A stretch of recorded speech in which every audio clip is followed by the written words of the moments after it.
Ky emision realizohet nga Telegrafi Maqedoni dhe Evergreen Consulting dhe mundësohet nga Blej, shes, marr me qera, jap me qera, blok informuese, kontrata, transparencë, siguri, besim, pron, banes, lokal, patundshmëri, shtëpi, homesearch.mk.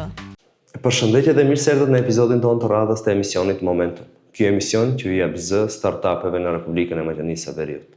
Sot jemi te Digital School Macedonia këtu në Titov me Verim Zhakun. Verim, përshëndetje dhe mirë se erdhët në episodin tonë të radhës. Përshëndetje, mirë se erdhët në shkollën digjitale. Faleminderit shumë për pjesëmarrjen. Verim, na trego pak kush është Verimi, çka është shkolla digjitale, si keni filluar këtë biznes, këtë udhtim, si e keni nis këtë ide, si lindi apo Okej. Shkolla digjitale në Republikën e Maqedonisë është hapur për herë të parë në vitin 2019, së pari në Shkup dhe mandej është hapur në Tetov.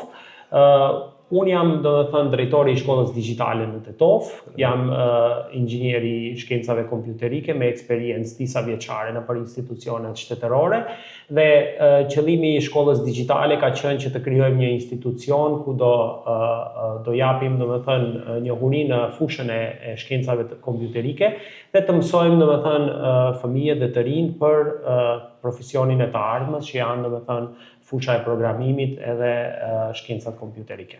Cilës shërbime i ofrojni për momentin këtu të shkolla digjitale për i cek edhe grup moshat prej 8 deri në 18 vjet? Cilës shërbime i ofrojni momentalisht?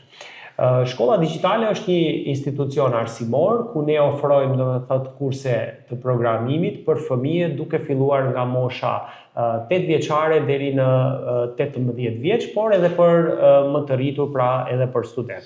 Pse duhet të mësojnë nxënësit programim? Sepse duke mësuar programim, ato zhvillojnë aftësitë e tyre për të zgjidhur probleme të caktuara, pra zhvillojnë aftësitë e mendimit kompjuterik dhe i bën të aftë për të ardhmen që është teknologjia dhe zhvillimi që është duke ndodhur në aspektin teknologjik në botë.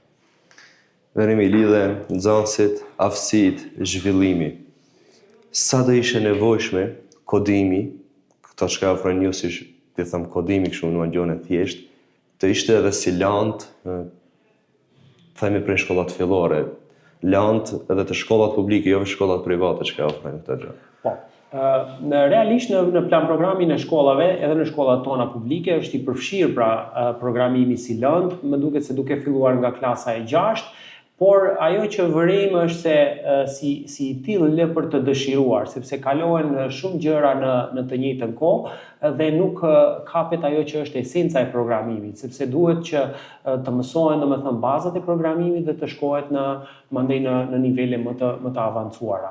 Ajo që bëjmë ne, do thotë shpesh kur nxënësit vinë prej shkollave dhe shohim se çfarë njohuri kanë, edhe pse në plan program të tyre është e paraparë, do thotë të kenë njësi mësimore në programim, shpesh këto njësi anashkalohen për shkak se qoftë mbase për shkak të kushteve ose për shkak të mundësive që i kanë shkollat tona, por duke parë trendin në botë, sidomos në Shtetet e Bashkuara, ku kësaj fushë, do thotë fushës së programimit i kushtohet një rëndësi shumë e madhe, sigurisht edhe në shkollat tona do duhet në të ardhmen të afërt të jetë i përfshirë, do thotë programimi si një ndër lëndët bazë ku nxënësit do të tregojnë aftësitë e tyre dhe do zhvillohen në fushën e programimit.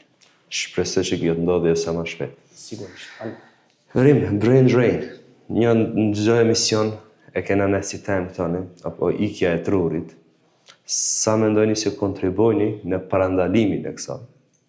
Problemi i brain drainit nuk është vetëm në vendin tonë, është në të gjithë vendet e rajonit, sepse të gjithë të rinj, por edhe profesionistët kërkojnë mundësi për të zhvilluar edhe për të punuar në vendet të punës që janë më atraktive dhe më fitimprurse.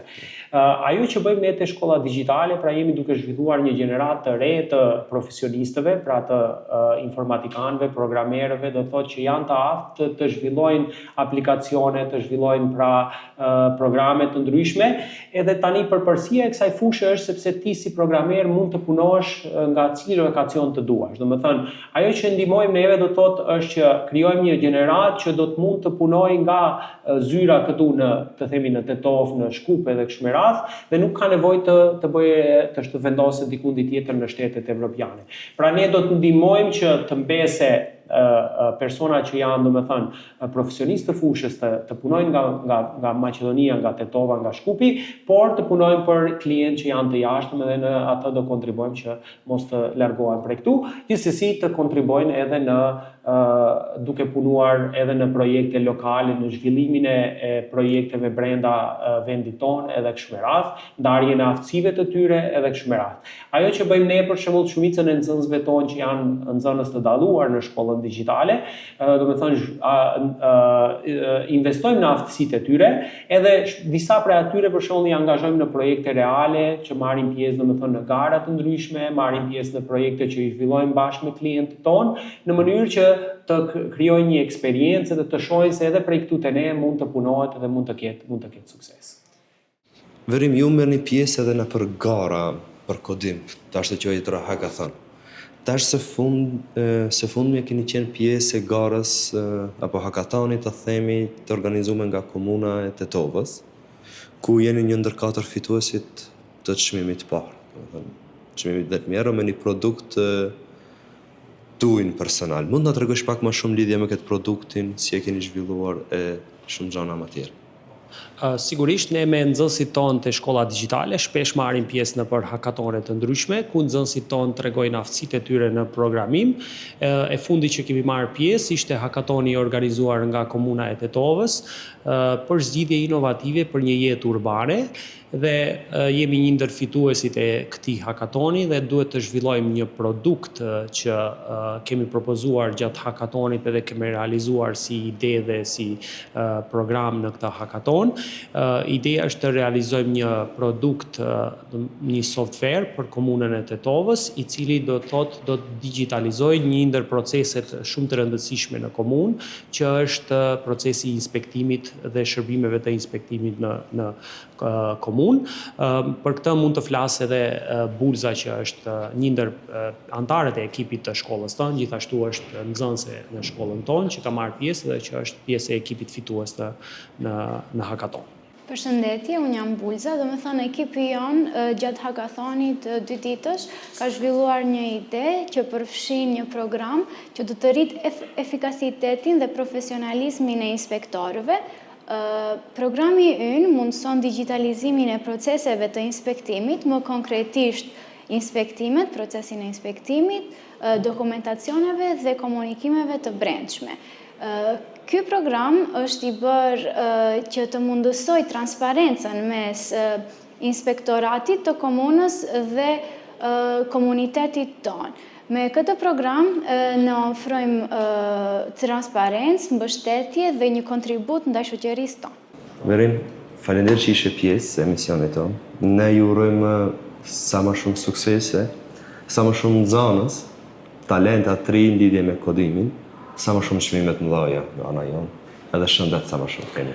Faleminderit gjithashtu që ishit pjesë dhe na vizituat në shkollën digjitale, ne ju mirëpresim gjithmonë këtu tek ne. Shpresoj të kemi sa më shumë suksese me nxënësit e shkollës digjitale dhe të arrijmë sa më shumë rezultate dhe të zhvillojmë sa më shumë projekte që nxënësit e tonë të tregojnë domethënë aftësitë dhe